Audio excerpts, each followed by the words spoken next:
এখন আমরা জানব সুন্নাহ সম্পর্কে। সুন্নাহ হাদিসের অপর নাম সুন্নাহ।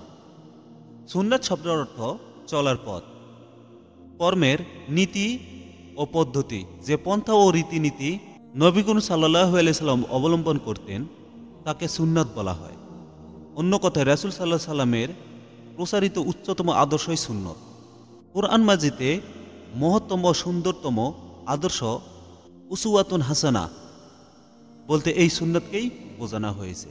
খবর হাদিসকে আরবি ভাষায় খবরও বলা হয়, তবে খবর শব্দটি হাদিস ও ইতিহাসে উভয়টিকেই বোঝায়। আসার আসার শব্দটি কখনো কখনো রাসূল সাল্লাল্লাহু আলাইহি সাল্লামের হাদিসকেও নির্দেশ করে, কিন্তু অনেকে এই হাদিস ও আসার এর মধ্যে কিছু পার্থক্য করে থাকেন। তাদের মতে সাহাবীগণ থেকে শরীয়ত সম্পর্কে যা কিছু উদ্ধৃত হয়েছে তাকে আসার বলে।